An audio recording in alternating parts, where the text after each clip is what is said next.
Now, on with the show.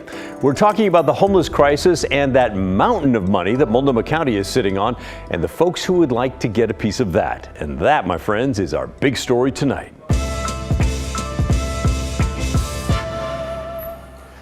Last night, we told you that Multnomah County is sitting on roughly $65 million meant to address the homeless crisis. They've known about the massive surplus for months now, and it was not until last week that county commissioners held a work session to actually talk about what to do with it. And even then, they had a plan, but they finalized it, and there really was no specific ideas on how they would spend that money. Several of you had your own ideas.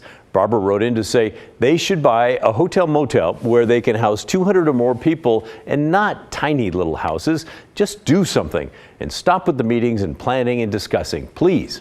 Another viewer said maybe Multnomah County should just throw their ineffectual efforts in the Willamette and refund the tax to those who paid the tax. Signed, John, who paid the tax.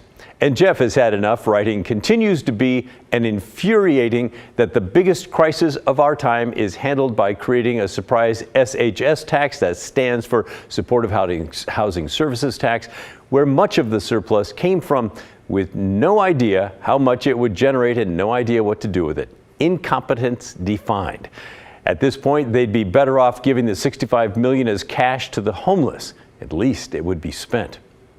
At the same time, the leader of Oregon's largest homeless shelter and reentry program says they are just 3 weeks away from running out of money.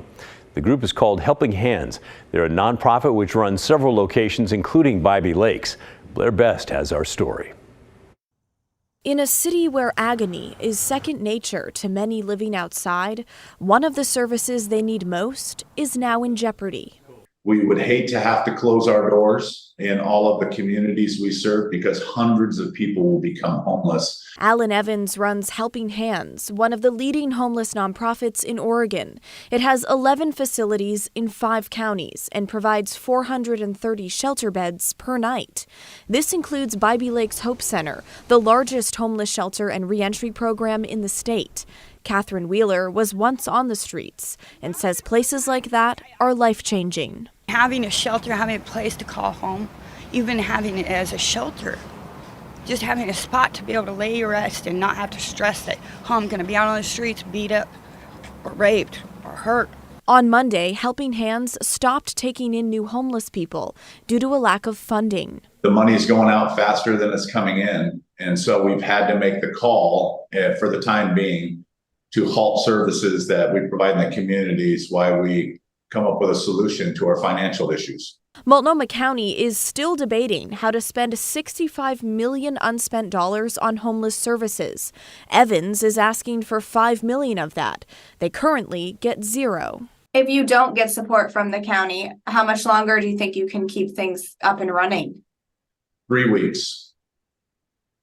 That's where we're sitting. Our financial forecast shows that we go into the first week of September, making our last payroll on September 9th. It's an unexpected timeline that hijacks Portland's homeless day centers, like Rosehaven and Greater Good Northwest, who often send people to overnight shelters like Bybee Lakes. We should not be shutting down any beds at this time. So when there's less and less beds available, that impacts all of the nonprofits in our community, and it impacts our houseless neighbors more than anything. Now, day centers downtown Portland say Bybee Lakes Hope Center is one of the few shelters where they can typically get someone in immediately. It's all hands on deck right now. Obviously, you see we're in a crisis. We don't have a lot of spaces. The spaces that we do have available are valued.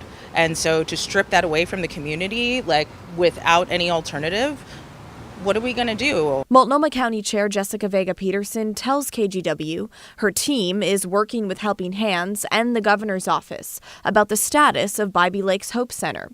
She says any investment they make will need to ensure that organization's long-term future. We're actually grateful for them listening. This is the closest we've been able to get since we've been in Multnomah County to feeling like we're being heard. Blair Best, KGW News. Now, sometimes as a reporter, you can have two of your stories collide in unexpected ways, and that happened to Blair today as she was out gathering interviews. Take a look. All right, so in a turn of events here, we just got a first-hand look at how desperate these day centers in Portland need this funding. We just finished talking with people at Rosehaven, and we walked to a nearby park to try and talk with some people living on the streets. And I don't know if you remember, but a few weeks ago I did a story about a mother searching for her addicted and homeless daughter. Her name was Jade. Pax? Jade? Staring at bodies on the street. Like, is that mine? Is that person dead? Is that person alive? Could this be my sweetheart? It could be. Pax, it is her. Sweetheart. What? Oh no, it's not my daughter. Are you okay? You need some water? I thought it was her, but it's not. The same, because she cut her hair.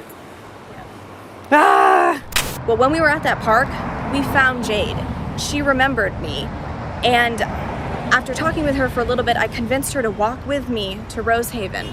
When we got there, Rosehaven was closed, the doors were locked, they were on their lunch break, and there was a line of people waiting to get in. So I knocked on the door, they remembered who I was, the executive director, or one of the executives, came out and talked with me, and gave Jade a pamphlet with numbers to call and said, come back in 10-15 minutes when we're open.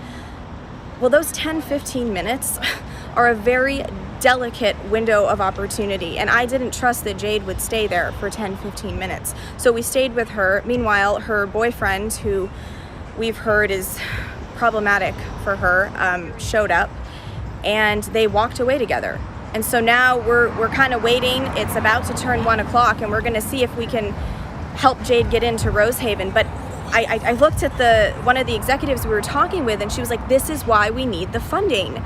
We don't have enough staff. There's only a few people working today, and people need to take their lunch breaks. We can't, overwork people. And so it was just such a limited window of opportunity there, and it's just gone. And it's all because there's not enough funding for centers like this. And that, my friends, is what it's like on the nitty-gritty front lines. Blair did get Jade back in line at Rosehaven before heading back to the station. At this point, though, we don't know whether or not Jade stayed there to get her help. Blair got in touch with Jade's mom. She had her number from that earlier story. She says she's now planning to come back to Portland on Monday, desperate to try and get her daughter help.